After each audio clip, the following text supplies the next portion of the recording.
Another thing I really wanted to talk to you, David, is about the universe and life. I know many people have their own personal understandings of it, but I really wanted to know, in your own beliefs, in your own opinions, what is the ultimate secret of the universe?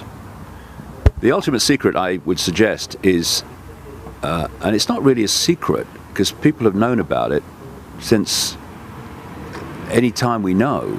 It's just that in the mainstream, that secret is a secret because it's suppressed from the population, because the liberation that the knowledge of that secret gives you in terms of power and perception of self and reality is so powerful that a population with any number of people, really, any sizable number of people in that awareness of this secret would never ever be able to be controlled by a few as people are today. And that secret is that we are, what are we? We are infinite awareness. People say, well, what are we? They look for form, they look for bodies, they look for this, they look for that. No, no. Just imagine awareness. Just awareness. And this awareness is infinite, and this awareness interpenetrates everything. Whether it's a tree, a blade of grass, anything, that awareness is there. The question is, what scale of awareness are you accessing? And that comes from our, what I would suggest is our point, the point of attention of that awareness. What I mean by that is I'm infinite awareness. All that is, has been, and ever can be. All possibility. You know, people say, what do you mean all that is, has been, ever can be? You can't, you can, because what am I saying? I'm saying all possibility. And all possibility must be something that is and isn't, something that is everywhere and nowhere, something that is everything that has been, is, and can be. That's what all possibility is. So we are all possibility awareness. Point is, where is the attention of that awareness at any point? And what the body does, the lens of the body, is it focuses our attention into a tiny, tiny range of frequency that science calls visible light, which is so tiny it's almost infinitesimal. It's laughable. I mean, humans are blind compared with what even mainstream science says exists beyond the visible range. And so that's our point of attention. But you can be in the body, in the world, in terms of your perception through the five senses. And you can also be beyond the world, because your point of attention, while it is locked into the five senses, and should be, because that's what we're experiencing here. Try experiencing this world without the five senses. Not, you know, big challenge, have a go. But you then expand your awareness. So it's not just that. It's actually the understanding that you are infinite awareness. That means you're in the world and interacting with it. And what the body does, see, our awareness, in its pure sense, I couldn't do that, because that would be on a totally different frequency to my infinite awareness in its pure sense. So we take on these outer shells that are within the frequency range we want to interact with, the body, what I call the biological computer, or the cosmic spacesuit, biological spacesuit, and therefore I can interact with the world. But if you have this range of awareness into the true sense of what we are, you realize that David Icke is not who I am, Luke is not who you are. It's the name for a current experience of infinite awareness, and your infinite awareness and my infinite awareness is the same awareness. It's just got 2 points of attention. One's called Luke and one's called David. And once you realize that you are infinite awareness having an experience, then that knowledge can allow you to take control of the experience, because you know it is in your power to do that. And this is where the conspiracy, we can talk about the conspiracy on the five sense level, and I do all the time, but if we're really going to understand the basis of it, the foundation of it, we have got to get much, much deeper in an understanding of reality, because that's where the conspiracy is coming from. We see Bilderberg meetings and banks and all the rest of it, and we should investigate them. But where it's all coming from, are these inner sanctums that understand how reality works and therefore can manipulate a population that they have systematically misled and suppressed so that they don't understand how reality works. And if you understand reality and the interactions of reality and how we create our experience by our sense of reality, then there may be a few of you and the population may be billions. But if you know how it works and the population doesn't, you are in a mega position of power and manipulation over the population. So the last thing that the conspirators want is a population with an expanded state of awareness which is in this world to interact with it, but is not of this world in the sense of its ultimate point of observing the world. It wants people in the five senses and in the world and of the world. Why? Because once you've removed people from that big picture filter where you see how the dots connect, suddenly the dots don't connect. What the five senses see are dots. They don't see connected dots. This is why the mainstream media, which is a five-sense profession overwhelmingly, will talk about different elements of the world but will never connect them to see the picture and therefore the connections between them.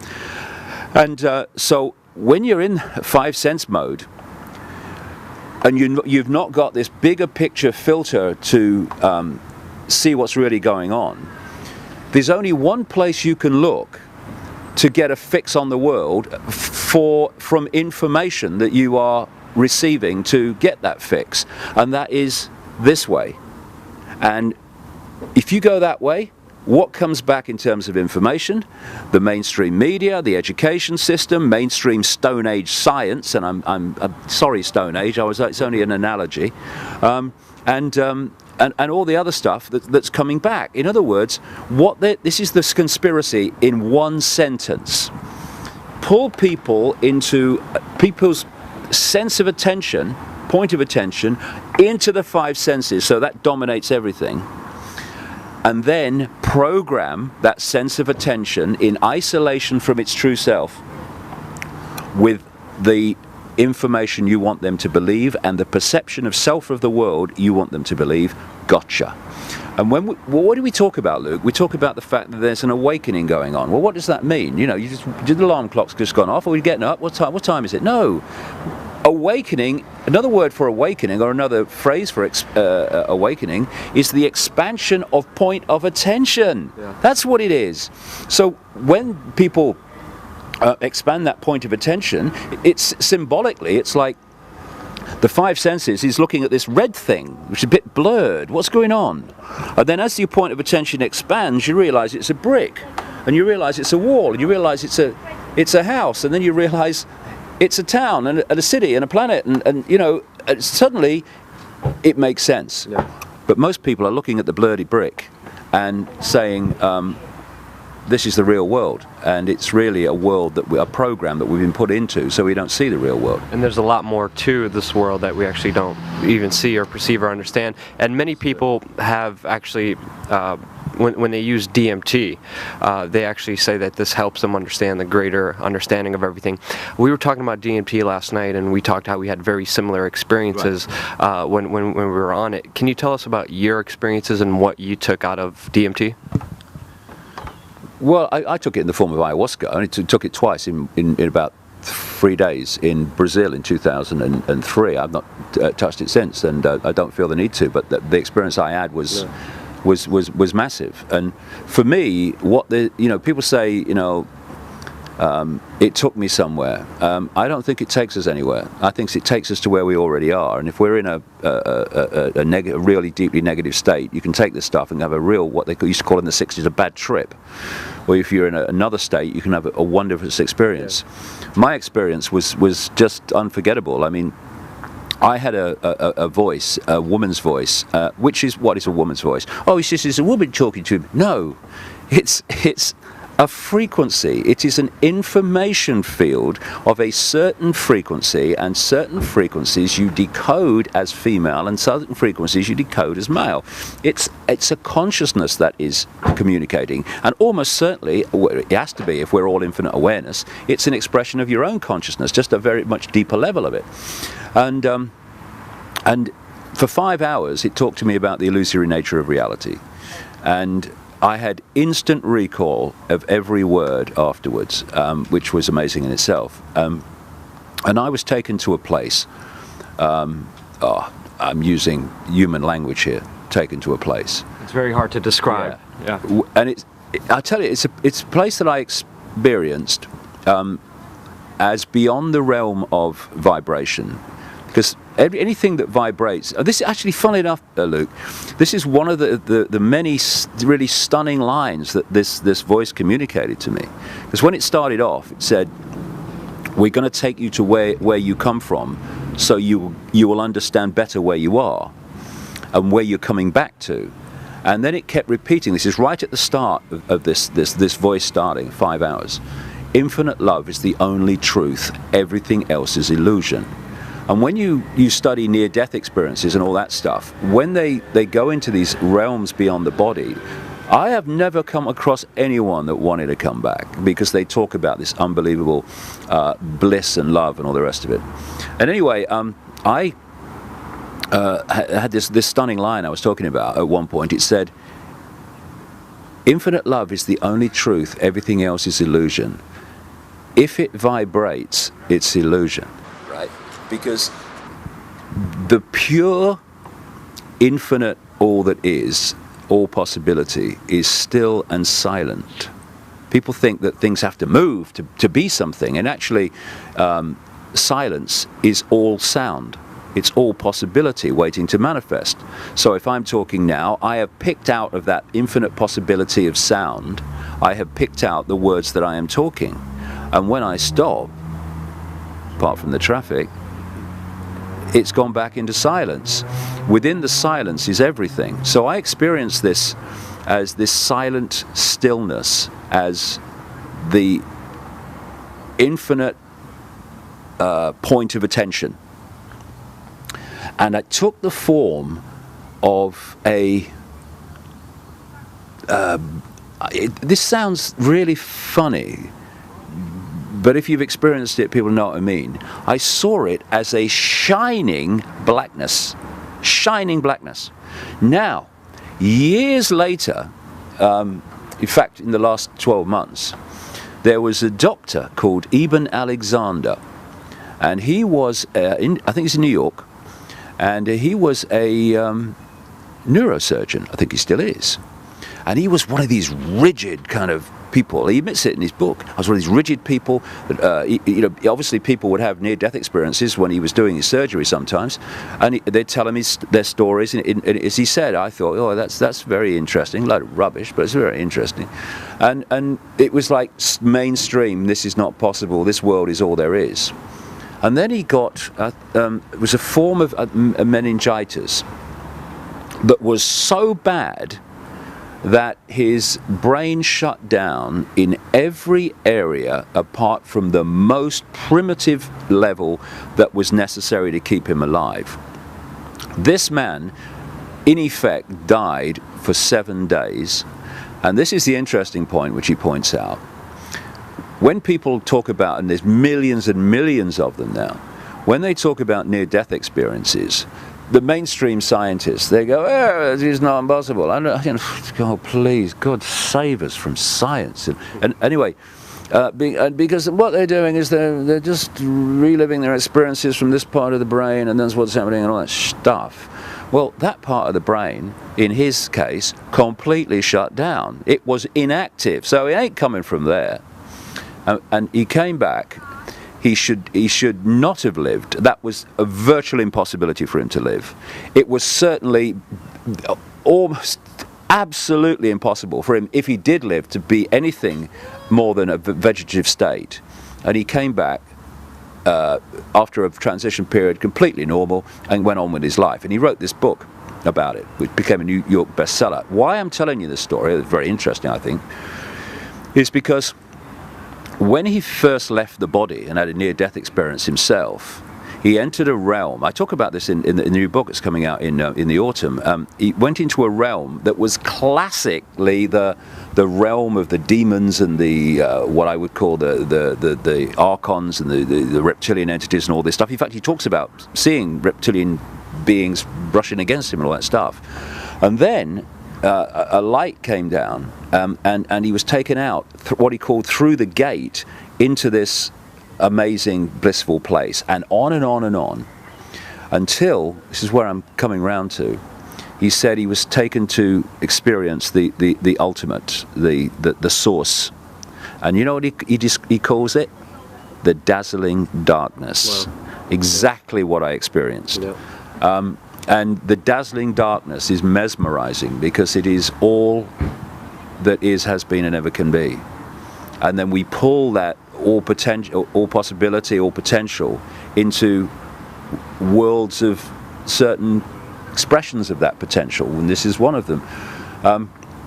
And so that experience with the ayahuasca, DMT, was massively important for me, because what I did then, you know, what I do when I research, I don't just take one thing and then say, well, that's all right then. I came back to England and I looked at the mainstream science in all the different areas to see if I could confirm that what was being said was true. Everything checked out, the whole bloody thing. And once you've got this point where you realize it's an illusion, you can still interact with the illusion and live in the illusion, but you know it's an illusion, and illusions only control you when you think they're real. This is why it's important to understand the nature of what we're in, because if we think this is solid and all the rest of it, what does solid say immediately? Limitation, can't be done. And yet it's just a holographic projection of infinite possibility, which is totally malleable and can be changed any time. It's fascinating, it's amazing, because just so people know, DMT is a natural reoccurring chemical in your brain. It comes out a little bit when you dream, but when you pass away, it's just flooded in your brain, and you could actually take it in the physical form and actually see what happens. I had the very similar experience, just blinding darkness, and then a lady telling me the same thing, that love is the ultimate answer, love is the ultimate solution. It sounds crazy, it sounds insane, but there's a lot more to everything than we actually know. Yeah, though this is an interesting point, because when you look at people in so-called history, way back, take Leonardo da Vinci, and another guy followed him in Italy very soon afterwards, just a couple of decades or so, called Giordano Bruno. Da Vinci is remembered by most people as the painter of the Mona Lisa. The man was an absolute technological genius. I mean, I've seen documentaries about him, and he was 500 years ago, where they found his notebooks. Interestingly, one of the biggest collections of Da Vinci's drawings and stuff is at Windsor Castle, and one of his notebooks is owned by Bill Gates. I mean, these people know, you know, about a lot of this stuff, so they just keep it from us. And this documentary took drawings and technical text which he wrote in these notebooks, and they tried to make it, and it worked. Sikorsky, with the development of the helicopters, said that he studied Da Vinci's work on that form of flight, because Da Vinci was obsessed with flying. And the first kind of armored tank type vehicle he drew and designed 500 years ago. An interesting thing too, in those days there was no copyright, so there was a fundamental flaw in every single thing that was in that notebook. Everything he designed, what he'd done is take one part of it and turn it over the opposite way. So if anyone found the notebook, they wouldn't be able to build it. It wouldn't work. But he knew that. Why I'm telling you this story, and why I'm going on to talk about briefly Giordano Bruno, who was burned at the stake by the Roman Inquisition in 1600 for the crime of saying there are multiple worlds and supporting things like the earth goes round the sun and, you know, all the rest of it. These people, when you read their stuff, were so far advanced of their era, and what people say about them, even today, like Da Vinci, is he was hundreds of years ahead of his time. He wasn't. He was beyond time, right? This is the key to understanding this stuff. We are within this frequency range I'm talking about with within the five senses, and most people are held in that frequency range. That frequency range is a range of energy, which means a range of information. If you can expand your mind and go beyond that into those upper realms, you're going into another level of information, inspiration, insight, and understanding. Now, we think of a linear Stone Age through Middle Age, through Victorian Age into Modern Age, and we see that progression. This level of awareness, but that's just a sequence of events within this tiny frequency range. That level of awareness is always there. It has always been there. In the Stone Age, if anyone could have expanded their mind, they could have got into that level of insight. And all the people like Da Vinci are doing, and Bruno were doing, is in their era when most people were so suppressed, not least in those days because religion was absolutely squeezing people's sense of perception, they were going into these realms where this knowledge existed. And when they bring it from the unseen into the seen, they're caught ahead of their time, and all they do is accessing the library. So when you talk about, you know, a female voice saying everything is love, and I talk about a female voice saying everything is love, and I see this sparkling darkness, and you see this sparkling darkness, and Ibn Alexander, the doctor, sees the dazzling darkness, all you're doing is expanding your mind and going into that level of reality where you can experience these things and get the insight from them. It is so simple. But the worst nightmare of the conspiracy is having people go in there because they see the bloody conspiracy. So you've got to keep them here, and that's what it's all about. That's what microchipping's about. That's what transhumanism is all about. It's about fusing microchips and fusing technology with the body to stop it being its true design, which is to be a vehicle for the body to experience this reality, but also allowing consciousness to expand beyond. They want to stop the second bit. That's what the microchip's about, really. I mean, many other things, but certainly that.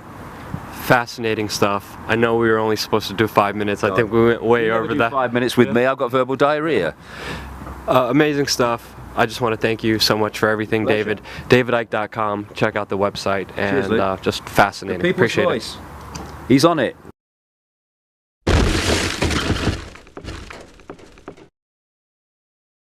This idea of us challenging, like the young people of We Are Change and like Luke Rudkowski. I mean, there are some young people who have decided that they're just going to do. The government shouldn't be telling you what you can put in your body as an adult. That's just silly. And it's just getting people to understand that on a more, not just food, you know, that applies to everything, that you are in charge of